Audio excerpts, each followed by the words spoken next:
नमस्कार दोस्तों, स्वागत है आपके अपने YouTube चैनल रीडिंग लवर्स पर।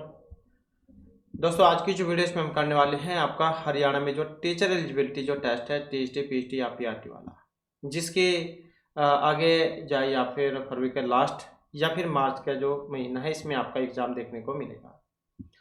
और इस महीने में होने की जो आपकी संभावना रहेगी, तो आपके एग्ज़ामों के लिए महत्वपूर्ण क्वेश्चन आज की वीडियो में हम यहाँ पर करने वाले हैं।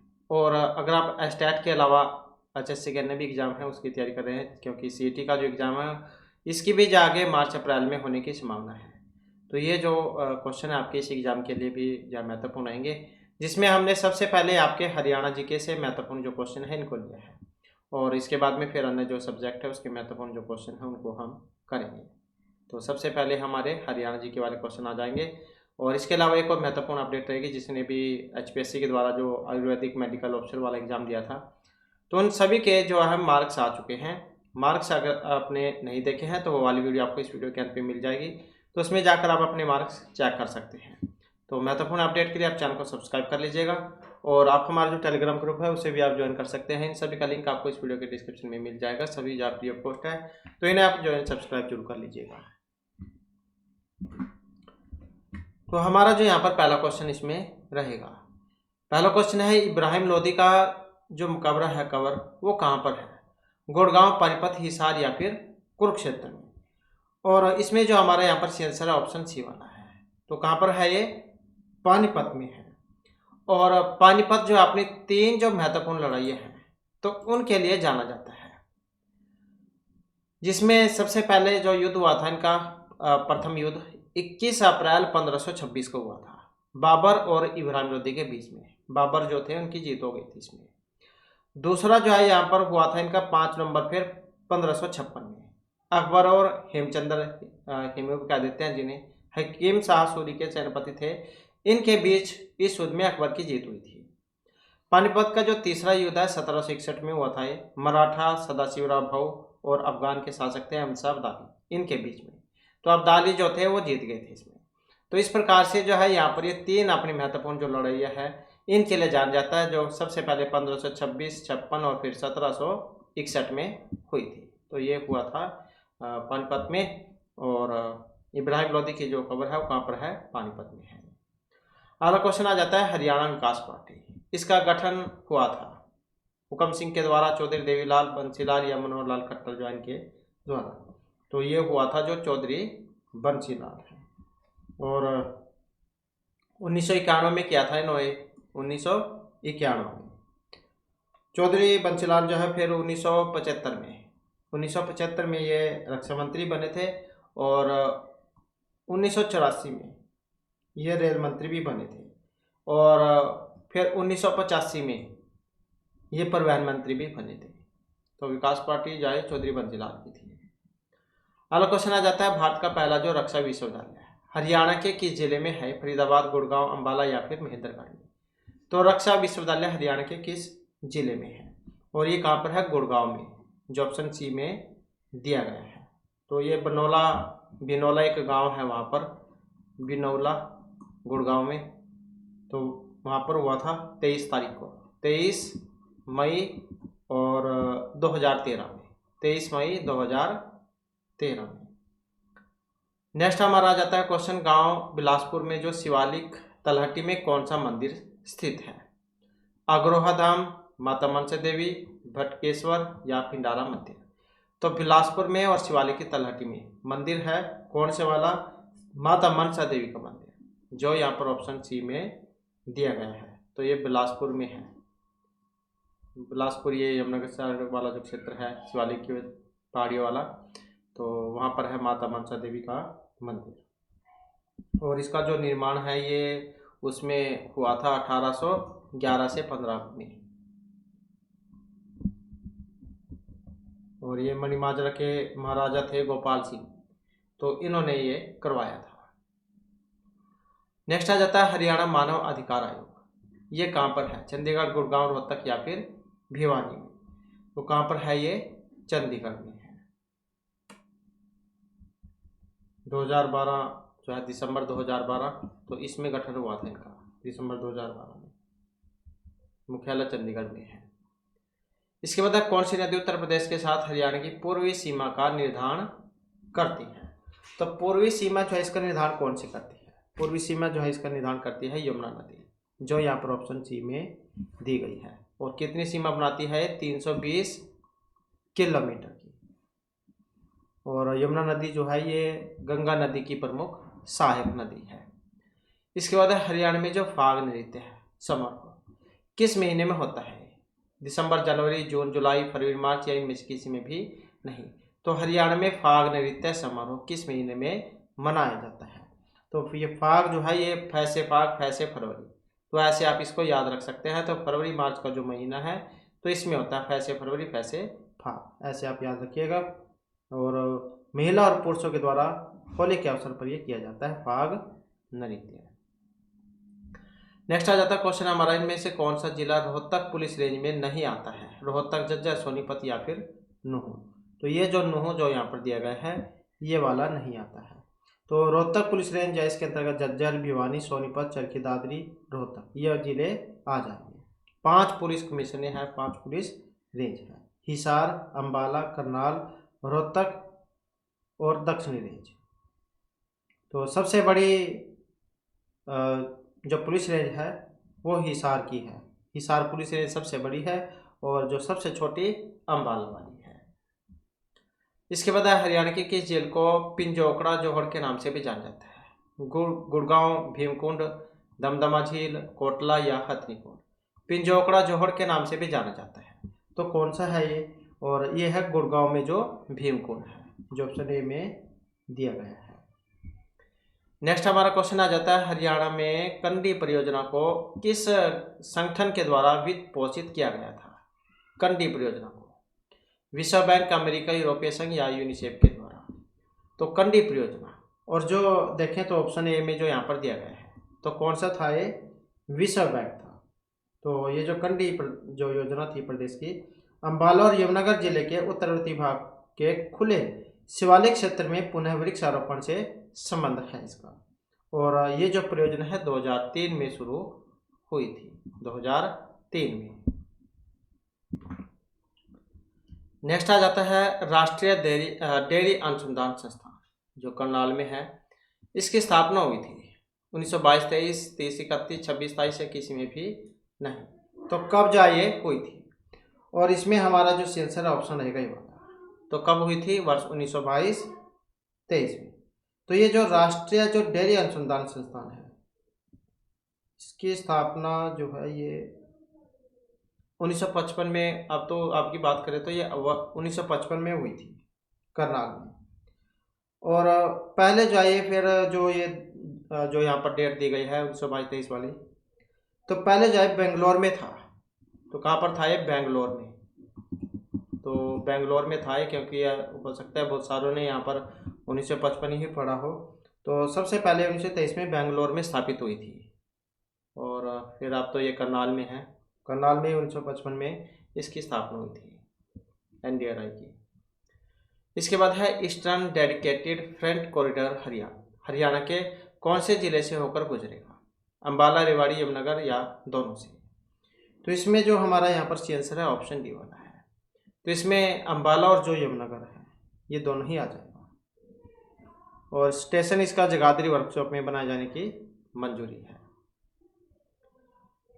इसके बाद आ जाता है कौन सा जिला चमड़े और फुटवेयर क्लस्टर के लिए जाना जाता है? अम्बाला, रेवाड़ी, झज्जर या फिर हिसार। और ये जो ऑप्शन ए में दिया गया है तो कौन सा है? अम्बाला। तो जी वैसे तो जींद में भी चमड़े का काम किया जाता है। इसके बाद हरियाणा के गांधी के रूप में जाने जाते हैं मूलचंद जैन, चौधरी छोटूराम, कल्पना चावला या ममता खराब। तो हरियाणा के गांधी किन को कहा गया है? और जो यहाँ पर ऑप्शन ए में दिए गए हैं, ऑप्शन ए में, तो यह है मूलचंद जैन। और सोनीपत से है, सोनीपत से। इसके बाद है काकरोई माइक्रो हाइडल प्रोजेक्ट प्रति यूनिट की स्थापित क्षमता कितनी है? 50 किलोवाट की, 100, 75 या 150 किलोवाट की। काकरोई माइक्रो हाइडल प्रोजेक्ट प्रति यूनिट, और ये है 100 किलोवाट की, जो ऑप्शन सी में दिया गया है। और कहाँ पर है ये? सोनीपत में, पश्चिमी यमुना के किनारे सोनीपत के काकड़ोई गांव में ये स्थापित किया गया है। और 1999 में इसकी शुरुआत हुई थी। कब? 1999 में। इसके बाद है अपनी रचना समुद्र का संसार के लिए पहले हरियाणा साहित्य अकादमी पुरस्कार मिला था प्रदीप नील, शमशेर सिंह नरवल, अशोक भाटिया या आशा यादव को। तो अपनी रचना समुद्र का संसार के लिए पहला हरियाणा साहित्य अकादमी पुरस्कार ये जीता गया था। जो यहाँ पर ऑप्शन जो बी है इसमें दिए गए हैं, अर्थात इनका नाम था अशोक भाटिया। कब? वर्ष 1951 में। और इसका जो गठन गठन कब हुआ था? 9 जुलाई को। 9 जुलाई और 1970 में, 9 जुलाई 1970 में हरियाणा साहित्य अकादमी जो है इसका गठन हुआ था। अगला क्वेश्चन आ जाता है, हरियाणा में मोतीलाल नेहरू स्पोर्ट्स स्कूल की स्थापना किस वर्ष हुई थी? वर्ष 1973, 74, 75 या 77 में। तो मोतीलाल नेहरू स्पोर्ट्स स्कूल की स्थापना, और इसकी जो स्थापना जो है वर्ष 1973। कब हुई थी? वर्ष 1973 में। और कहाँ पर है ये? सोनीपत में है। सोनीपत में जो राजस्थान है तो वहाँ पर है, एकमात्र खेल विश्वविद्यालय है। और 1 जुलाई, कंप्लीट डेट की बात करें तो 1 जुलाई 1973 में इसकी स्थापना हुई थी। नेक्स्ट आ जाता है, हरियाणा में 2016 में किस मुख्यमंत्री के तहत पशुधन बीमा योजना की शुरुआत की गई थी?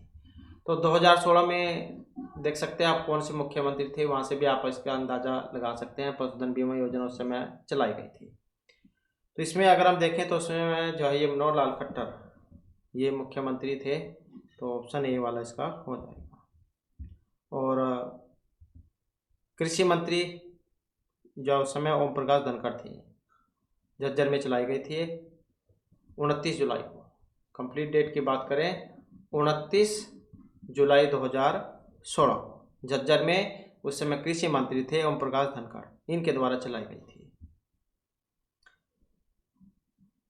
इसके बाद है, हिंदी और हरियाणवी भाषाओं में 2020 के लिए हरियाणा साहित्य अकादमी श्रेष्ठ कृति पुरस्कार, कहानी पुरस्कार और पांडुलिपि अनुवाद की विजेता 3 टुकड़ा सूरज के जो लेखक हैं, पांडुलिपि अनुदान के जो विजेता है 3 टुकड़ा सूरज के लेखक डॉक्टर शर्मिला, पंकज शर्मा, लाजपत राय या विजय विभोर है। तो इसमें अगर हम देखें तो यहाँ पर हमारा जो सी आंसर है ऑप्शन रहेगा ये वाला। तो कौन है? डॉक्टर शर्मिला। तो 3 टुकड़ा सूरज के लेखक हैं डॉक्टर शर्मिला, और इन्हें 2020 में हिंदी और हरियाणवी भाषा के हरियाणा साहित्य अकादमी श्रेष्ठ कृति पुरस्कार से सम्मानित किया गया है। नेक्स्ट हमारा क्वेश्चन आ जाता है, टोक्यो ओलंपिक में चौथे स्थान पर आने वाली महिला हॉकी टीम की महिला खिलाड़ियों को कितना नगद पुरस्कार हरियाणा सरकार के द्वारा प्रदान किया गया था? 1 लाख, 20 लाख, 10 या 50 लाख रुपए। तो टोक्यो ओलंपिक हुआ था और चौथे स्थान पर आने वाली जो महिला हॉकी टीम थी, तो ये महिला जो खिलाड़ी थे इनको नगद पुरस्कार हरियाणा सरकार के द्वारा दिया गया था, और ये था 50 लाख रुपए का, जो ऑप्शन डी में यहाँ पर दिया गया है। और इसमें जो है महिलाओं की टीम जो इसमें सोनीपत से मोनिका मलिक थी, नेहा गोयल, निशा, और कुरुक्षेत्र से रानी नामपाल, नवजोत कौर, नवनीत कौर, और हिसार से शर्मिला उदिता, और सिरसा से श्वेता पुनिया। टोटल जो है 9 खिलाड़ी इनका चयन हुआ था। अगला क्वेश्चन आ जाता है हमारा, हरियाणा सरकार के द्वारा 2019 का जो वित्त मंत्रालय है जो इनमें से किन के पास था? कौरपाल गुर्जर, मनोहर लाल खट्टर, दुष्यंत चौटाला या कोई सा भी नहीं। तो 2019 जो उसकी बात यहाँ पर हुई थी। तो इसमें जो उस समय खट्टर जो मुख्यमंत्री थे तो इनके पास था। और 2024 की अगर हम बात करें, 2024 की अगर हम बात करें तो वित्त मंत्री जो है जयप्रकाश दलाल, इनके पास था।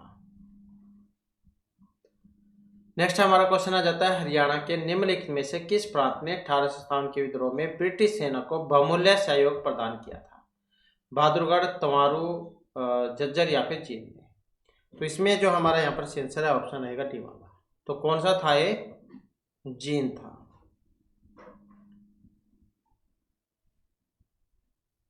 नेक्स्ट आ जाता है हमारा, हरियाणा के निम्नलिखित महान योद्धाओं में से कौन सिपाही विद्रोह के समय मेरठ का नायब कोतवाल था? तो महान योद्धाओं में से सिपाही विद्रोह के समय मेरठ का नायब कोतवाल अब्दुस समद खान, विक्रम सिंह, रामेश्वर दयाल या राव कृष्ण गोपाल? तो इसमें जो हमारा यहाँ पर आंसर है ऑप्शन सी वाला। तो कौन थे? राव कृष्ण गोपाल। और कहाँ से था इनका संबंध? रेवाड़ी से। रेवाड़ी से। अगला क्वेश्चन आ जाता है, प्रथम स्वतंत्रता संग्राम में बल्लभगढ़ के निम्नलिखित राजाओं में से किसने दिल्ली में क्रांतिकारी सेना का नेतृत्व किया था? राजा कर्ण सिंह ने, सूरजभान, राजा नाहर सिंह या राजा सत्यपाल? तो सब प्रथम स्वतंत्रता संग्राम में बल्लभगढ़ के इन राजाओं में से किसने दिल्ली में क्रांतिकारी सेना का नेतृत्व किया था? और राजा नाहर सिंह, जो ऑप्शन बी में है। इनका संबंध कहाँ से है? बल्लभगढ़ से। आप याद रखिएगा, तो ऑप्शन बी वाला हो जाएगा, जो 1857 का जो संग्राम था। और बल्लभगढ़ का शेर भी इन्हें कहा जाता है। बल्लभगढ़ का शेर भी इनको कहा जाता है।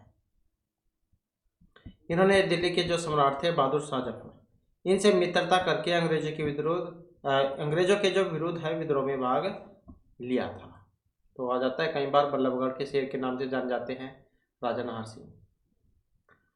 इसके बाद आ जाता है, बासमती चावल के उत्पादन में प्रसिद्ध होने के कारण हरियाणा के किस जिले को धान का कटोरा भी कहा गया है? सिरसा, पंचकुला, करनाल या फिर जींद को? तो इसमें जो हमारा यहाँ पर आंसर कौन सा है? यही हो जाएगा। तो कौन सा है? करनाल। धान का कटोरा कहा जाता है इसको। और हरियाणा का पेरिस भी कहा जाता है।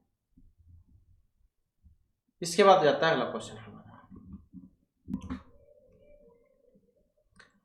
नेक्स्ट आ जाता है, क्रिकेट टेस्ट मैच जिसमें हरियाणा के कपिल देव ने सबसे अधिक विकेट लेने का रिकॉर्ड बनाने के लिए 432वां विकेट लिया था, ये आयोजित किया गया था 10 जनवरी 1992, 96, 94 या 1997?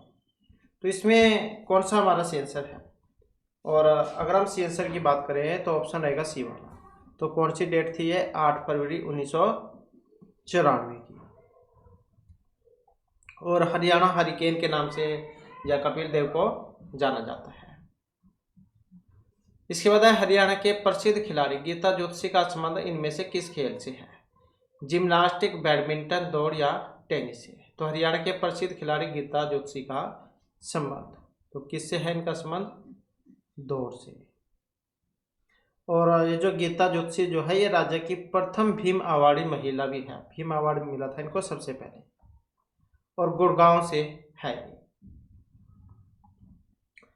अगला क्वेश्चन आ जाता है, हरियाणा में महिलाओं के द्वारा कमर से टखने तक पहने जाने वाली स्कर्ट जो बिना किसी कली के होती है और 4 नीले और 4 लाल धागों का उपयोग करके बुने हुए मोटे कपड़े से बनी होती है, तो उसे धरना, खारा, थार या कचरा क्या कहा जाता है? तो क्या कहा जाएगा उसे? खारा। खारा जो है कि खद्दर से बना घाघरा होता है जो 4 नीले और 4 लाल धागों से बना जाता है, और कली जो है इसमें कोई भी नहीं होती। इसके बाद है, गुड़गांव जिले के इस्लामपुर में निम्नलिखित में से कौन सा त्योहार मेला भादों के 9वें दिन हिंदू कैलेंडर के अनुसार वर्ष का 6वां महीना आयोजित किया जाता है? तो गोगा नवमी, नाग पूजा, यमुना स्नान या शिव मेला? तो कौन सा है ये? गोगा नवमी, जो यहाँ पर ऑप्शन ए में दिया गया है। तो भादो जो है भादवा, तो उसमें होता है, सांप की पूजा इसमें होती है, सांपों के लिए जाना जाता है। इसके बाद हरियाणा में पुरुषों के द्वारा पहने जाने वाली पारंपरिक आभूषण कौन सा है? गोफ, तागड़ी, नाड़ा या कड़ी? तो पुरुष इसको धारण करते हैं, और ये है गोफ, जो यहाँ पर ऑप्शन ए में दिया गया है। और कहाँ पर पहने जाने वाला आभूषण है ये? गले में पहने जाने वाला आभूषण है। तो कई बार ऐसे भी पूछा जाता है। तो गोफिया जो है ये गोफ या गोफिया कहाँ पर धारण किया जाता है? पुरुषों के द्वारा धारण किया जाता है गले में। इसके बाद है हरियाणा में पंजाबी भाषा को बढ़ावा देने के लिए इसे राज्य की भाषा बनाया गया है। पहली, द्वितीय, तृतीय या फिर चतुर्थ। हरियाणा में पंजाबी भाषा को बढ़ावा देने के लिए तो भाषा बनाया गया है कौन सा, जो ऑप्शन बी में है, अर्थात दूसरे नंबर की। जैसे पहले हिंदी है तो दूसरी पंजाबी है। और दूसरी भाषा का जो दर्जा जो है ये 2010 में मिला था इसको, और उस समय जो है ये भूपेंद्र सिंह हुड्डा जो है इनके समय में ये थे उस समय मुख्यमंत्री। इसके बाद है ओसिस नामक पर्यटन स्थल निम्नलिखित में से किस स्थान पर है? फरीदाबाद, उचाना, भिवानी या फिर रेवाड़ी में ओसिस नामक पर्यटन स्थल। और कहाँ पर है ये? तो उचाना में है। कहाँ पर? उचाना में, उचाना करनाल में। और कर्ण झील ये भी करनाल में है। अगला क्वेश्चन आ जाता है भाखड़ा नहर सिंचाई के लिए हरियाणा के किस जिले को पानी प्रदान करता है? सिरसा, रोहतक, हिसार या ये सभी। तो इसमें जो हमारा सी आंसर ऑप्शन टी वाला है, मतलब ये सभी। तो ये जो भाखड़ा नहर जो है सतलुज नदी पर नागल बांध बनाकर निकाली गई है, और ये जो नहर है पंजाब, हरियाणा, राजस्थान इनकी संयुक्त पहल है। और इस नहर से सिरसा, फतेहाबाद और हिसार जिले में सिंचाई की जाती है। अगला क्वेश्चन आ जाता है इनमें से कौन सा सरोवर राज्य के फर्रुखनगर तहसील में है? सुल्तानपुर, खलीलपुर, दमदमा या फिर कोटला। तो कौन सा सरोवर राज्य के फर्रुखनगर तहसील के अंतर्गत आता है? तो कौन सा? सुल्तानपुर, जो यहाँ पर ऑप्शन ए में दिया गया है। 353 जो एकड़ है उसमें फैली हुई है। नेक्स्ट क्वेश्चन आ जाता है जो प्रसिद्ध बड़खल सरोवर है हरियाणा के कौन से जिले में है? गुड़गांव, भिवानी, फरीदाबाद या रोहतक में। तो कहाँ पर है? कहाँ पर है ये? और फरीदाबाद में है, जो ऑप्शन सी में यहाँ पर दिए गए हैं। तो बड़खल झील जो है ये अरावली की जो पहाड़ियाँ है उनसे घिरी हुई है, और बड़खल गांव है फरीदाबाद के अंतर्गत आता है, तो वहाँ पर है। और 206 जो एकड़ है उसमें ये फैली हुई है। नेक्स्ट आ जाता है हमारा क्वेश्चन सरसों के उत्पादन में हरियाणा का कौन सा जिला प्रथम स्थान रखता है? महेंद्रगढ़, रोहतक, फरीदाबाद या फिर पानीपत। तो कौन सा है? महेंद्रगढ़ है, जो यहाँ पर ऑप्शन ए में दिया गया है। तो भिवानी जिला जो है प्रथम स्थान पर है। सॉरी, ये जो प्रथम स्थान पर तो यहाँ पर महेंद्रगढ़ जो है यही आएगा। वैसे तो भिवानी भी है, अगर यहाँ पर भिवानी होता तो फिर भिवानी भी सही आंसर हो जाता, क्योंकि भिवानी और महेंद्रगढ़ इन दोनों में सरसों जा होती है। नेक्स्ट आ जाता है क्वेश्चन हमारा हरियाणा में निम्न में से कौन सी वस्तु विदेशों को निर्यात की जाती है? पीतल के बर्तन, लेबर्टी के जो जूते हैं, पेंट है या लकड़ी फर्नीचर। तो दूसरे देश जो वहाँ पर भी निर्यात होती है, और जो ये लिबर्टी शूज है, और लिबर्टी शूज के लिए जो करनाल है इनको जाना जाता है। और लिबर्टी शूज का जो निर्माण है हरियाणा का जो करनाल जिला है उसमें वो होता है, और वर्ष 1954 में यहाँ पर जो है ये कारखाना लगा था। अगला क्वेश्चन आ जाता है हमारा यहाँ पर हरियाणा का जो प्रमुख इको पार्क कौन सा है? सुल्तानपुर पक्षी विहार, कालेसर, असोला भट्टी या बीर शिकारगढ़। प्रमुख जो इको पार्क है और ये सुल्तानपुर पक्षी विहार है, जो यहाँ पर ऑप्शन ए में दिया गया है, और कहाँ पर है? फर्रुखनगर, गुड़गांव में। इसकी स्थापना जो है वर्ष 1971 में हुई थी। कब हुई थी? वर्ष 1971 में डॉक्टर सलीम अली जो है इनके द्वारा, और खोज पीटरसन जैक्सन ने की थी वर्ष 1972 में। और राष्ट्रीय पार्क का दर्जा ये मिला था वर्ष 1989 में। नेक्स्ट हमारा क्वेश्चन आ जाता है हरियाणा की जलवायु उपोष्ण कटिबंधीय है, और इसका मुख्य कारण कौन सा है? हिमालय पर्वत से दूरी का होना, पहाड़ों मोड़ी की जो पहाड़ी है उनसे दूरी का होना, दक्षिण पश्चिमी मानसूनी पवनें या उत्तर पूर्वी मानसूनी पवनों का होना। तो जलवायु जो उपोष्ण कटिबंधीय है। कई बार तो ये भी आ जाता है जलवायु कैसी है हरियाणा की, तो ऐसे भी क्वेश्चन आ जाता है। तो ये उपोष्ण कटिबंधीय होने का कारण कौन सा है? तो इसका जो कारण है यहाँ पर हिमालय पर्वत से दूरी का होना। अगला क्वेश्चन है, किस भूगर्भीय काल में हरियाणा राज्य में नदी नाले पहाड़ आदि का सुचारू रूप से निर्माण हुआ था? मेसोजोइक, सेनोजोइक, पैलेजोइक या जुरासिक काल में?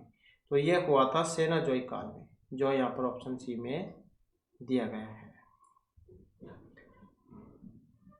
तो ये तो जो हमारे यहाँ पर आपके हरियाणा जी के जो है इसके महत्वपूर्ण क्वेश्चन थे, और इसके बाद फिर हमारे जो अन्य सब्जेक्ट जो है इसके महत्वपूर्ण क्वेश्चन आ जाते हैं। तो जिसमें हमारे जो आ जाती है इंग्लिश ग्रामर, और पहला क्वेश्चन जो है रहेगा 20 miles are a long way to walk. तो एरर वाला क्वेश्चन है, यहाँ पर एरर बताना है अपने कौन से पार्ट में है, किस कारण से है। तो इसमें अगर हम एरर को देखें तो जो ऑप्शन यहाँ पर इसका जो है 2 वाला हो जाएगा, तो 2 वाला हो जाएगा इसका आर, क्योंकि 20 माइल्स आर यहाँ पर दिया गया है, तो आर जो है आर की जगह पर हमें यहाँ पर इज जो है इसका प्रयोग करना होगा, क्योंकि यहाँ पर जो 20 माइल्स जो है के साथ जो सिंगुलर वर्ब है इज, इसका प्रयोग होगा। इसके बाद neither my wife nor my brothers in law were able to help me in my work. तो इसमें कौन से में है? तो यहाँ पर जो ऑप्शन जो 3 है, ऑप्शन जो 3 है इसमें माना गया है। तो यहाँ पर क्या है, जो वर है, were able to help me, तो वर जो है इसकी जगह पर यहाँ वाज जो है वाज का प्रयोग होगा, क्योंकि नेदर नोर जो होता है नोर, इसके बाद singular noun brother in law का प्रयोग होगा, तो सिंगुलर वर्ब वाज जो है वो यहाँ पर रहेगी। इसके बाद if my father approve I will go to Mumbai. तो यहाँ पर कौन सी में है? तो इसमें अगर हम देखें तो इफ माई फादर अप्रूव, यदि मेरे पिता जो जाने की अनुमति दे तो हम मुंबई चले जाएंगे। तो इसमें जो ये जो ऑप्शन 2 जो दिया गया है अप्रूव वाला, ये वाला, इसमें गलती है, क्योंकि अप्रूव जो है इसकी जगह पर अप्रूव्स का प्रयोग होगा, क्योंकि ये जो कंडीशनल जो सेंटेंस होते हैं इसमें इफ के बाद सिंगुलर सब्जेक्ट माय फादर का प्रयोग हुआ है, तो इसलिए माय फादर के अनुसार अगर हम देखें तो सिंगुलर वर्ब अप्रूव्स जो उसका यहाँ पर प्रयोग इसमें होगा। नेक्स्ट है neither India nor Pakistan have yet acquired the capability to produce nuclear weapons. तो यहाँ पर कौन से में है? तो इसमें अगर हम देखें तो ये जो ऑप्शन 2 वाला है इसी में है। तो यहाँ पर क्या है, हैव दिया गया है, neither India nor Pakistan has, क्या आएगा, हैज़ येट एक्वायर्ड, क्योंकि नॉर जो है इसके बाद सिंगुलर सब्जेक्ट पाकिस्तान का प्रयोग हुआ है, तो पाकिस्तान के बाद यहाँ पर सिंगुलर वर्ब हैज़ जो है इसका प्रयोग होगा। नेक्स्ट आ जाता है you and I has know each other for the last 6 years। तो इसमें कौन से में है यहाँ पर, और इसमें भी ऑप्शन 2 वाला ही हो जाएगा। तो ये जो हैज़ यहाँ पर दिया गया है, you and I have no, तो इसका प्रयोग यहाँ पर होगा। तो यहाँ पर क्या है, यू एंड आई जो है ये प्लूरल है, और प्लूरल वर्ब में हैव जो है उसका प्रयोग होता है। इसके बाद my father has not hear from my younger brother who are abroad for over a month. तो कौन से में है यहाँ पर गलती? अब इसमें भी जो ये ऑप्शन 3 वाला है इसी में दी गई है, 3 वाले में, सॉरी जो है इसमें देखें तो हाँ 3 वाला जो है इसी में यहाँ पर गलती है, क्योंकि इसमें अगर हम देखें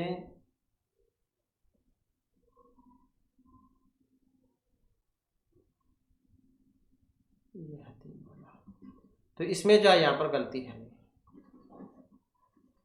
क्योंकि my father has not hear from my youngest brother who are abroad. तो ये जो यहाँ पर आर जो दिया गया है, आर जो है आर की जगह पर यहाँ इज का प्रयोग होगा, क्योंकि रिलेटिव प्रोनाउन है, और WHO वाला हु। तो इसके पहले सिंगुलर नाउन के रूप में माई यंगर ब्रदर का प्रयोग हुआ है, और ये जो हु है इसके बाद सिंगुलर नाउन माई यंगर ब्रदर के अनुसार सिंगुलर वर्ब इज जो है इसका प्रयोग होगा। इसके बाद है he have been working in a bank in New Delhi for the past several months. तो इसमें देखें तो कौन सा है, तो इसमें भी जो पहले वाला ही इसमें ही गलती है, क्योंकि यहाँ पर क्या है हैव बीन दिया गया है, तो यहाँ पर क्या है हैव की जगह पर हैज जो है इसका प्रयोग होगा, क्योंकि ये सेंटेंस जो है ही है जो थर्ड पर्सन सिंगुलर नंबर का है, और सिंगुलर सब्जेक्ट ही के मुताबिक सिंगुलर वर्ब हैज़ बीन जो है इसका प्रयोग होगा, ही के साथ हैज़ का प्रयोग होता है। नेक्स्ट है the Arabian Nights have lost of interesting stories for young readers. तो कौन से में इसमें गलती है अब, तो इसमें अगर हम देखें तो ये जो ऑप्शन 2 है, यहाँ पर ऑप्शन 2 जो है हैव दिया गया है, तो यहाँ पर क्या है हैव की जगह पर हैज इसका प्रयोग हो, क्योंकि यहाँ पर जो ये सब्जेक्ट के रूप में अरबियन नाइट्स जो दिए गए हैं, एस यहाँ पर देख सकते हैं लगा हुआ है, एस एंडिंग बुक का नाम है, एस एंडिंग बुक के नाम के साथ सिंगुलर वर्ब का प्रयोग होता है, तो द अरेबियन नाइट्स के साथ सिंगुलर वर्ब हैज का प्रयोग होगा। इसके बाद है every man women and child are now aware of the consequences of the habit of smoking. तो कौन से में इसमें गलती, अब यहाँ पर इसमें अगर हम गलती को देखें तो ये जो ऑप्शन 2 वाला है इसमें है, और इसमें क्या है यहाँ पर आर दिया गया है, तो यहाँ पर आर जो है आर की जगह इज का प्रयोग होगा, क्योंकि एवरी और साथ में सिंगुलर नाउन और एंड और सिंगुलर नाउन के साथ सिंगुलर वर्ब का ही प्रयोग होता है। तो ये जो एवरी मैन है और वोमैन एंड चाइल्ड, तो इनका प्रयोग सिंगुलर सब्जेक्ट के रूप में हुआ है, तो इस कारण से यहाँ पर इस जो है इसका प्रयोग होगा। नेक्स्ट है midlast days have been made into a film. तो यहाँ पर कौन से में है गलती, तो इसमें ये जो ऑप्शन 2 वाला दिया गया है ये वाला, तो इसमें क्या है हैव बीन दिया गया है और मिडलास्ट डेज है, तो इसमें हैव जो है हैव की जगह हैज जो है इसका प्रयोग होगा, क्योंकि ये जो मिडलास्ट डेज जो है ये सिंगुलर सब्जेक्ट के रूप में आया है, तो इस कारण से इसके साथ हैज का प्रयोग होगा। नेक्स्ट है Swift's Gulliver travels have been read by me several times. तो कौन से में गलती है यहाँ पर, तो गलती की बात करें तो ऑप्शन जो 2 है यहाँ पर इसी में है, क्योंकि यहाँ पर भी सेम वही बात है, यहाँ पर हैव दिया गया है, हैव की जगह यहाँ पर हैज जो है इसका प्रयोग होगा, क्योंकि ये पुस्तक जो है एपोस्ट्रोफी इसमें एस जो है इसके बाद पुस्तक का नाम गुलिवर्स ट्रेवल्स का प्रयोग हुआ है, और गुलिवर्स ट्रेवल ये क्या है बुक का नाम है, बुक का नेम है जो एक वचन में है, मतलब सिंगुलर है, तो सिंगुलर के साथ हमें एज का प्रयोग करते हैं। इसके बाद neither he nor his father is interested in joining the party. तो यहाँ पर कौन से में है गलती, तो यहाँ पर इसमें देखें तो ऑप्शन 5 मतलब कोई भी यहाँ पर इसमें गलती नहीं है, क्योंकि नेदर के साथ नॉर ही आता है, नॉर के बाद यहाँ पर सिंगुलर सब्जेक्ट हिज फादर का ही प्रयोग हुआ है, तो ये सारा ठीक है। नेक्स्ट आ जाता है children likes to eat chocolates rather than sweets. तो यहाँ पर कौन से में है गलती, अब तो इसमें कौन से में है ऑप्शन 2 वाले में इसी में है, क्योंकि यहाँ पर आप देख सकते हैं लाइक्स दिया गया है और चिल्ड्रन है, तो यहाँ पर क्या आएगा लाइक्स जो है इसकी जगह पर एस कट जाएगा, लाइक जो है इसका प्रयोग होगा, क्योंकि चिल्ड्रन क्या है ये बहुवचन में है, प्लूरल में है, और सेंटेंस के सब्जेक्ट के रूप में इसका प्रयोग हुआ है। अगला क्वेश्चन है unless you work hard you can not succeed. तो कौन से में इसमें गलती, अब इसमें भी जो ये ऑप्शन 2 वाला है इसी में ही है, क्योंकि यहाँ पर आप देख सकते हैं वर्क्स दिया गया है। तो वर्क्स जो है इसकी जगह पर यहाँ पर भी एस का प्रयोग नहीं होगा, वर्क ही होगा, क्योंकि यहाँ पर क्या सब्जेक्ट कौन सा है, यू है। यू के साथ जो बहुवचन का प्रयोग हुआ है और इसलिए जो प्लूरल है बहुवचन वर्क का प्रयोग यहाँ पर होगा। नेक्स्ट है the climate of this palace do not suit me. अब इसमें कौन से में है गलती, तो इसमें है ऑप्शन 3 वाले में। तो यहाँ पर क्या है, डो नॉट दिया गया है। अब यहाँ पर डू नॉट जाए इसकी जगह पर डज नॉट जाए इसका प्रयोग होगा, क्योंकि यहाँ पर जो सेंटेंस है इसका सब्जेक्ट कौन सा है, ये वाला द क्लाइमेट है, और क्लाइमेट क्या है, ये सिंगुलर है, तो इसलिए जो एक वचन है मतलब सिंगुलर वर्ब इसके साथ डज नॉट का प्रयोग होगा। इसके बाद आ जाता है the director along with the staff members were present for the annual day celebration. अब इसमें कौन से में है यहाँ पर, तो इसमें भी जो ये ऑप्शन 3 में यहाँ पर दिया गया है, तो इसमें आप देख सकते हैं यहाँ पर वर्क का प्रयोग हुआ है और वर्क की जगह पर यहाँ पर वाज जो है इसका प्रयोग होगा, क्योंकि सेंटेंस में अलोंग विद है, along with the staff members, इनके पहले जो सिंगुलर सब्जेक्ट है द डायरेक्टर इसका प्रयोग हुआ है, तो इसलिए यहाँ पर जो सिंगुलर वर्ब है एक वचन वाली क्रिया वाज इसका प्रयोग होगा।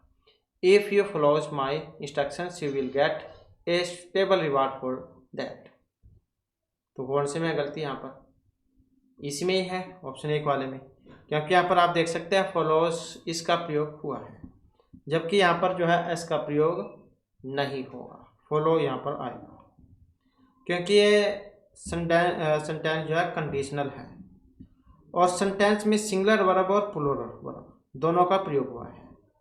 तो इफ जो है इफ के बाद में यू का प्रयोग होता है, इसलिए यू के मुताबिक जो है यहाँ पर ये बहुवचन वाली जो क्रिया है फॉलो इसका प्रयोग होगा।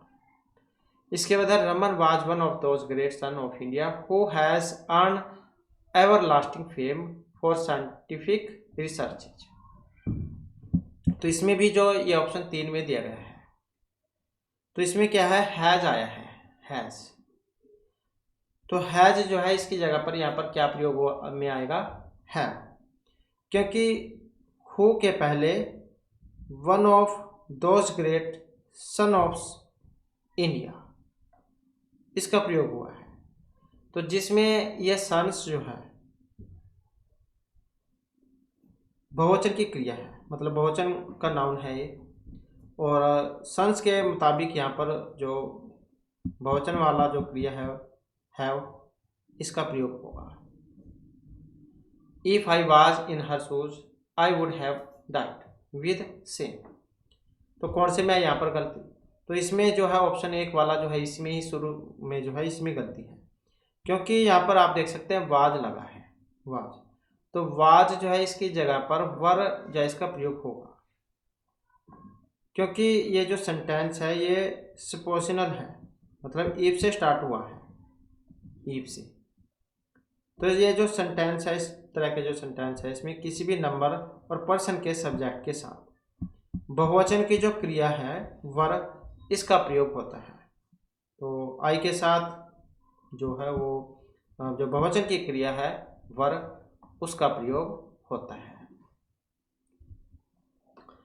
इसके बाद my father in law who live in Mumbai has come to stay with us, या नो आयर। कौन सी में गलती है अब इसमें, तो इसमें जो ये ऑप्शन 2 है इसमें है, क्योंकि यहाँ पर लाइव दिया गया है ये वाला, तो लाइव जो है इसकी जगह पर यहाँ पर क्या आएगा, लाइव्स का प्रयोग होगा, क्योंकि ये जो सेंटेंस में इसमें हु के पहले, हु जो है हु के पहले singular noun my father in law का प्रयोग हुआ है, तो माई फादर इन लॉ के मुताबिक जो सिंगुलर वर्ब है लाइव्स इसका यहाँ पर प्रयोग इसमें होगा।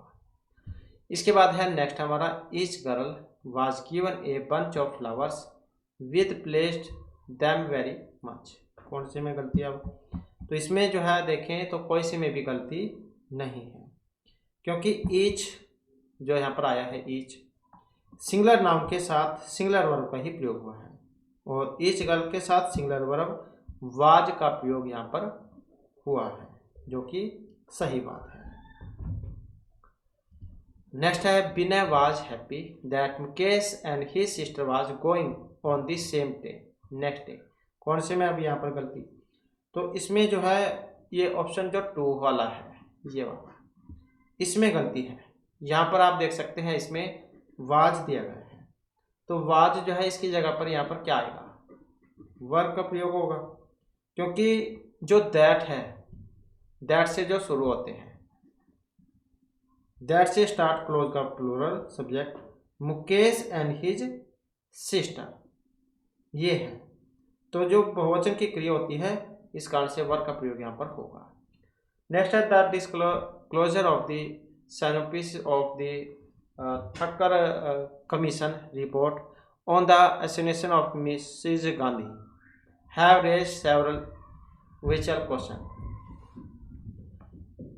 तो इसमें कौन से में है, तो 4 वाले में है इसमें गलती, क्योंकि यहाँ पर क्या है, इसमें हैव दिया गया है, हैव, तो यहाँ पर हैव जो है इसकी जगह पर हैज जो है इसका प्रयोग होगा, क्योंकि ये जो सेंटेंस इसमें सब्जेक्ट के रूप में सेवरल वर्ड्स का प्रयोग हुआ है, नाउन साथ में of, noun of, noun on, noun of, noun, तो फर्स्ट ऑफ के पहले जो यहाँ पर प्रयुक्त नाउन के नंबर और पर्सन के मुताबिक वर्ब का प्रयोग हुआ है। तो ये जो डिस्क्लोजर जो है यहाँ पर, ये द डिस्क्लोजर, तो ये क्या है, सिंगुलर नाउन है, और सिंगुलर नाउन जो है यहाँ पर सिंगुलर वर्ब, तो हैज जो है इसका प्रयोग होता है। इसके बाद my sister in law with her husband now in Mumbai were present at the function, तो कौन सी में अब इसमें, तो यहाँ पर जो है ऑप्शन 4 वाले में है, इसी में ही यहाँ पर गलती है, क्योंकि यहाँ पर क्या है, वर्ब दिया गया है, अब वर्ब की जगह पर यहाँ पर वाज जो है इसका प्रयोग होना चाहिए, क्योंकि विद के पहले singular noun my sister in law का प्रयोग हुआ है, तो जो सिंगुलर वाला है एक वचन वाला, तो वाज जो इसमें आएगा। इसके बाद the number of people applying were so large that the college had to stop issuing application form, तो इसमें भी अगर देखें तो ऑप्शन 2 वाला हो जाएगा, ये वाला, तो इसमें भी जहाँ वर दिया गया है वर, तो वर की जगह क्या आएगा, यहाँ पर वाज का प्रयोग होगा। द नंबर ऑफ, और जो ये बहुवचन की क्रिया है प्लूरल नाउन, इनके साथ सिंगुलर वर्ब का प्रयोग होता है, तो सिंगुलर वर्ब जो है इसमें वाज का प्रयोग होगा। तो ये तो हमारे यहाँ पर जो है आपके इंग्लिश ग्रामर के कुछ जो महत्वपूर्ण क्वेश्चन थे। इसके बाद अपने जो यहाँ पर रीजनिंग मैथ वाले क्वेश्चन हैं वो भी हम देख लेते हैं। तो जिसमें हमारा पहला क्वेश्चन आएगा, अर्जुन अपनी यात्रा का आधा भाग रेलगाड़ी से 120 किलोमीटर घंटा की गति से और आधा भाग कार के द्वारा 80 किलोमीटर घंटा की गति से तय करता है।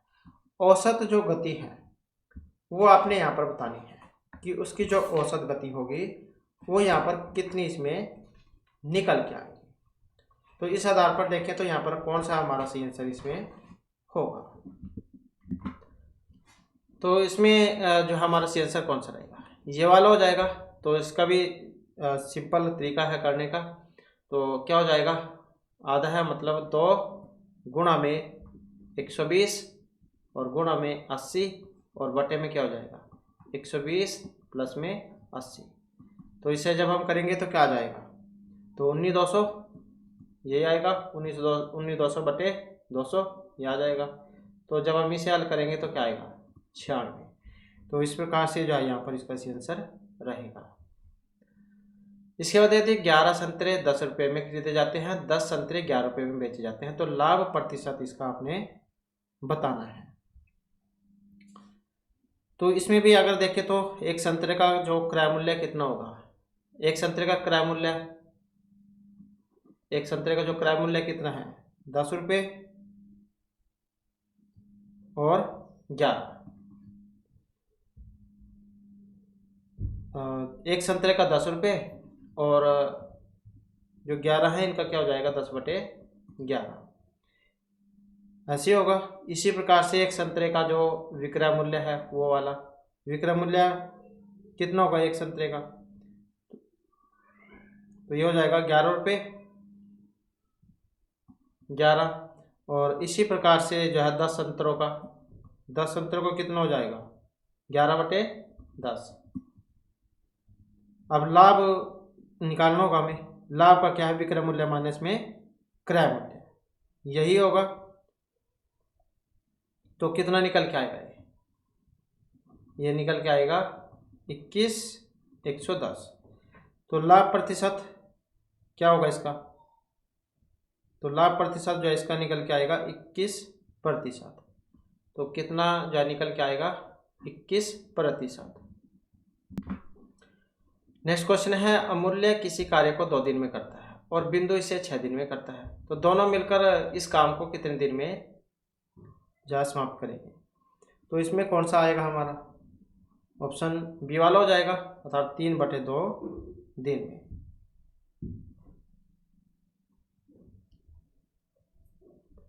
इसके बाद है 20 पैसे तथा 25 पैसे कुल 324 सिक्के हैं जिनका योग है 71। तो 20 पैसे के कुल जो सिक्के हैं वो आपने यहाँ पर बताने हैं।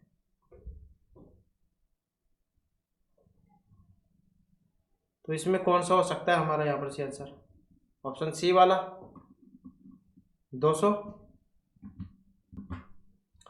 अगला क्वेश्चन है, दी गई संख्या श्रेणी में कितने 6 ऐसे हैं जो प्रत्येक के ठीक पहले 1 या 5 आते हों और ठीक बाद में 3 या फिर 9 आते हों, तो ये कितने हैं।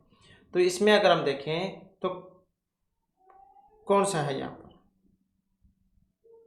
तो कितने 6 ऐसे हैं कि प्रत्येक के ठीक पहले 1 या फिर 5 आता है और ठीक बाद में 3 या 9।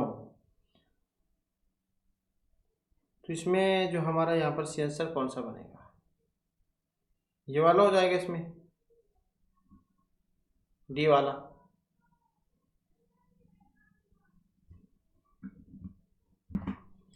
तो इसमें जो है ये 2 ही बनेगा इसका, क्योंकि एक तो 163 आ जाता है और एक जो है 569, तो 2 जो है यहाँ पर इसके ये आ जाते हैं। इसके बाद यदि BORN को APQO पुट दिया जाता है तो LAC को KBBBL दिया जाता है, तो GRID को कैसे दिया जाएगा। तो इसमें अगर हम देखें तो कौन सा यहाँ पर इसका बनेगा, तो ये वाला हो जाएगा इसका FSHE।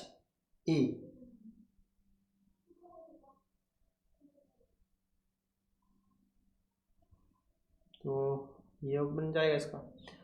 अगला क्वेश्चन है हमारा, एक चिड़ियाघर में हिरण और मोर है, गणना करें पर उनके सिरों की संख्या 80 और उनके टांगों की संख्या 200 है, तो वहां मोर की जो संख्या है वो कितनी होगी।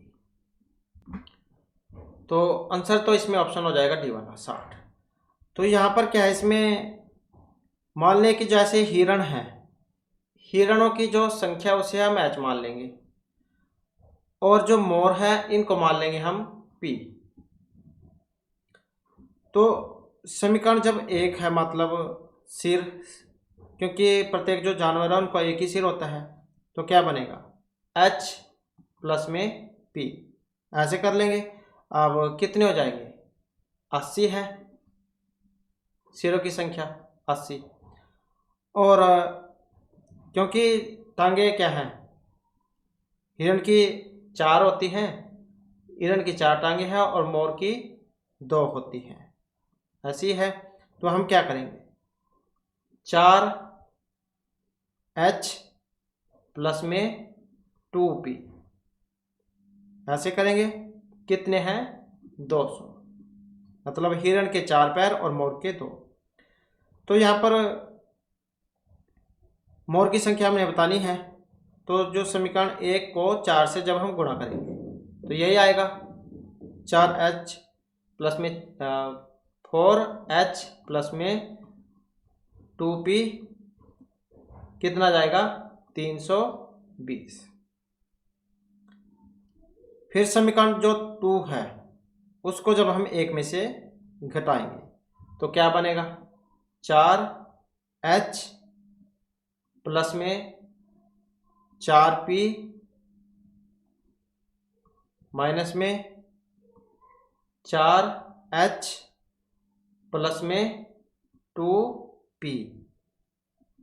तो कितना आएगा ये 320 माइनस में 200, तो कितना हो जाएगा 2p।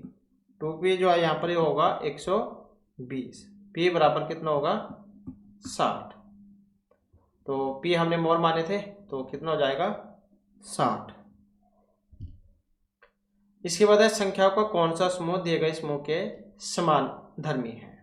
तो कौन से वाला है, तो दोनों ही हो जाएंगे इसमें, सी भी और डी भी दोनों ही हो सकते हैं, क्योंकि ये जो है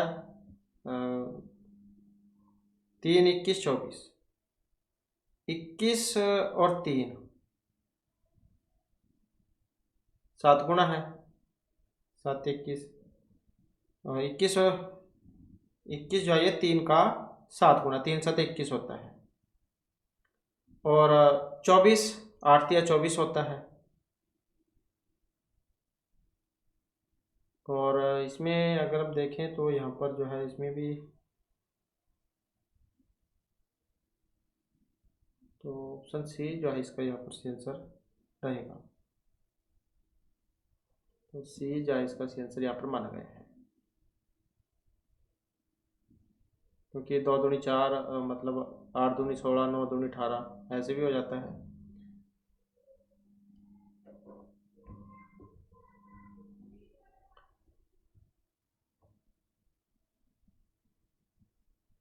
इसके बाद आ जाता है नेक्स्ट क्वेश्चन हमारा। तो यहाँ पर जो है इस प्रकार का जो है यहाँ पर इसका बनेगा, ये डायग्राम कह सकते हैं। यहाँ पर सभी जो खिलाड़ी हैं वो अपने सारा आप लिख लो, इनका सभी खिलाड़ी डॉक्टर हो गए, कुछ डॉक्टर संगीतज्ञ हैं, कुछ डॉक्टर जो है यहाँ पर संगीतज्ञ हो गए। तो इसमें देखें तो कुछ डॉक्टर खिलाड़ी के साथ साथ संगीतज्ञ भी हैं, तो कुछ डॉक्टर खिलाड़ी के साथ साथ संगीतज्ञ भी हैं। ये तो बात ठीक हो गई, सभी संगीतज्ञ डॉक्टर हैं। क्या सभी संगीतज्ञ डॉक्टर है, तो ये बात गलत है, क्योंकि देख सकते हैं कुछ है। तो इस आधार पर देखें तो कौन सा, यही वाला इसका बनेगा। इसके बाद यदि जमा का तात्पर्य भाग से, गुणा का माइनस से, भाग का जमा से, माइनस का गुणा से है, तो बोर्ड मास वाला नियम आपने लगाना होगा। फिर ये समीकरण आपने यहाँ पर हल करनी होगी, तो चिन्ह का जो है यहाँ पर बदलना होगा। तो जब हम इसे बदल लेंगे तो क्या बनेगा 16 प्लस में 8 माइनस में 6 गुणा में 2 भाग में 12 ऐसे हो जाएगा। फिर भाग गुणा जमा माइनस वो वाला फार्मूला जो है यहाँ पर चल जाएगा, तो ऐसे ही चलेगा।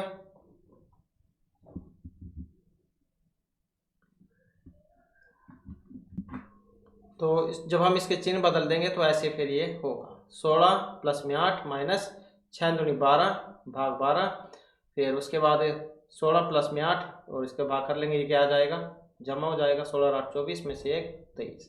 तो ऑप्शन सी वाला इसका बनेगा। अगला क्वेश्चन है यहाँ पर हमारा, ए बी की बहन है, सी बी की माता, डी सी का पिता है, ई डी की माता है, तो ए का डी से क्या संबंध है। तो संबंध चाहिए यहाँ पर इसका बताना है।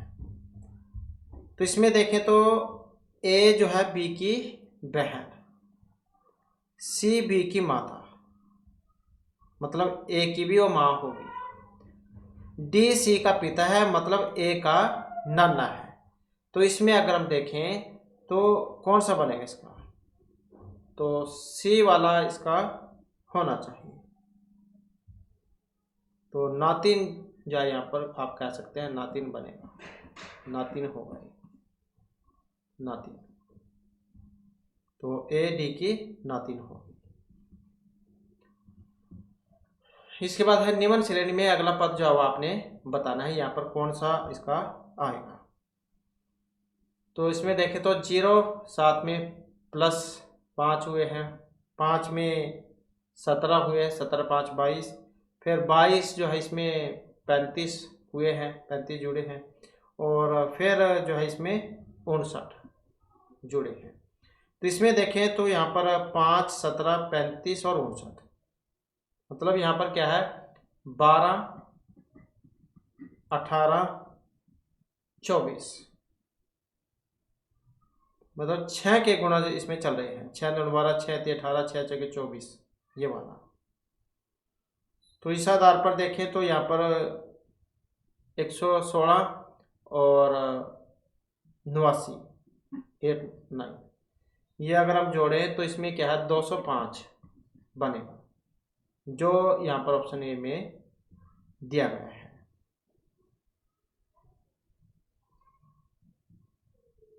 तो इसमें जो है यहाँ पर ये अंतर 30 का है, तो 30 को होगा, जो कि 59 प्लस में 30, 89, ऐसे ही है। तो ये बनेगा इसका। इसके बाद है एक टैंक 2/5 भाग 12 है, जिसमें 16 लीटर पानी और भर दिया जाता है, तो वह 6/7 भाग भर जाता है, तो टैंक की कुल क्षमता होगी। तो क्षमता जो है कितनी होगी, तो इसमें जो है ऑप्शन कौन सा बनेगा इसका, यहाँ पर जो बी वाला हो जाएगा, मतलब कितना 35 लीटर। इसके बाद एक लीप वर्ष में विषम दिनों की संख्या हो, तो कितनी होगी 2। तो एक लीप वर्ष में विषम दिनों की संख्या क्या होती है, तो लीप वर्ष में 366 दिन होते हैं। 366 को जब हम 7 से भाग देंगे, 366 को अगर हम 7 से भाग करते हैं तो कितना आएगा 52 और 2 अतिरिक्त दिन, तो यही आएगा फिर इसमें। तो हालांकि अगला सामान्य वर्ष की बात की जाए तो उसमें एक वर्ष विषम दिन होगा, तो इसमें जो ऑप्शन सी वाला इसका बनेगा। नेक्स्ट है वह छोटी से छोटी संख्या ज्ञात कीजिए जिसमें 12, 15, 20 और 54 से भाग देने पर प्रत्येक दशा में शेषफल जो है वो 8 आता है। तो इसमें हम क्या करेंगे, ये जो 12, 15, 20 और 54 जो दिया गया है, इनका ले लेंगे हम एलसीएम। एलसीएम आ जाएगा इनका 540 और शेषफल 8 बचता है, तो इसमें प्लस 8 कर देंगे तो 548 बन जाएगा, जो ऑप्शन यहाँ पर डी में दिया गया है। सीधा आंसर आप एकदम से निकाल सकते हैं। इसके बाद यदि ए की आय बी की आय से 40% कम है, तो बी की आय ए की आय से कितने प्रतिशत अधिक होगी। तो यहाँ पर इसमें अगर देखें तो कौन सा सी आंसर हमारा रहेगा, तो सी आंसर की बात करें तो यही हो जाएगा इसका 66 सही 2/3। तो इसमें क्या मानना होगा, मैं माना बी की आय कितनी है 100, तो ए की आय क्या हो जाएगा 100 का, मतलब 100 माइनस में 40% कितना आएगा, 100 में से 40 मतलब 60 आ जाएगा 60। तो बी की आय ए से 40 अधिक है, तो प्रतिशत वृद्धि क्या होगी 40/100 गुणा 100, यही हो जाएगी। तो इसमें फिर क्या होगा, यह हो जाएगा इसका 40/60 और गुणा में 100, तो कितना आएगा 2 3 6 20, 200/3, 66 से 2/3%। इसके बाद है वह छोटी से छोटी संख्या ज्ञात कीजिए जिससे 294 का गुणा करके एक पूर्ण वर्ग संख्या बनाई जा सके। तो यहाँ पर कौन सा बनेगा, इसमें यही हो जाएगा ऑप्शन सी वाला 6। तो इसमें क्या है 294 के अभाज्य गुणनखंड निकालने होंगे, तो कितने बनेंगे 2 गुणा में 3 गुणा में 7 गुणा में 7। तो पूर्ण वर्ग बनाने के लिए हमें 2 और 3 के जोड़े बनाने होंगे, 2 और 3 के, तो 2 तिया 6।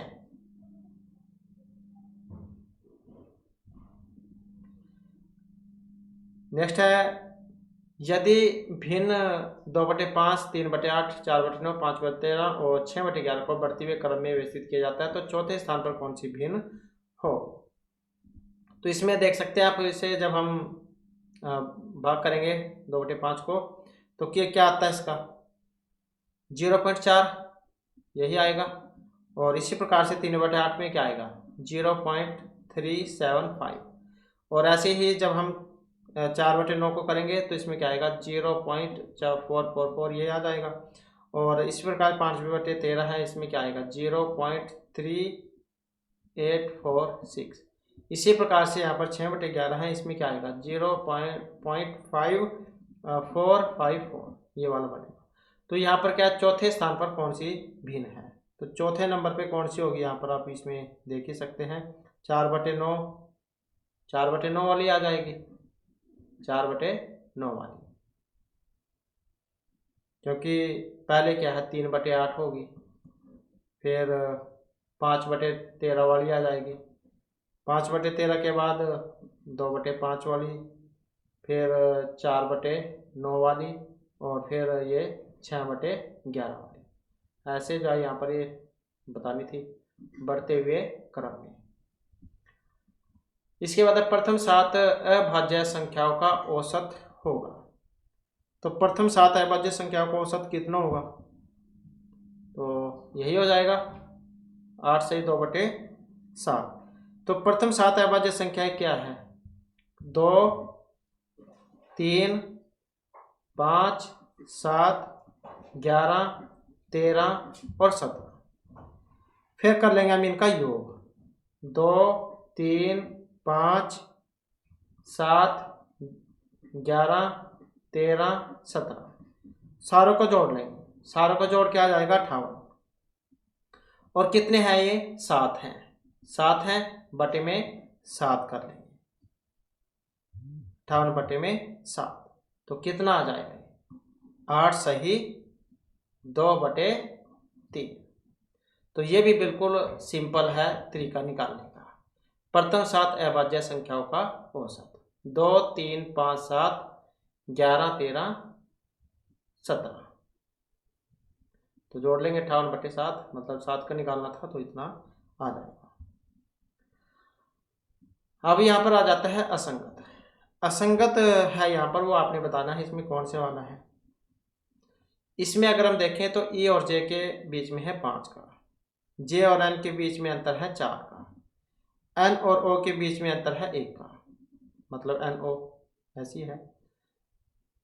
इसी प्रकार से एच और एम, इसमें भी अगर हम देखें तो यहाँ पर भी 5 का है, और एम और क्यू के बीच में 4 का हो गया, और क्यू और आर के बीच में 1 का है। इसमें नेक्स्ट में देख लेते हैं, के और पी के बीच में 5 का है, पी और एस के बीच में 3 का अंतर है, एस और यू के बीच में 2 का है।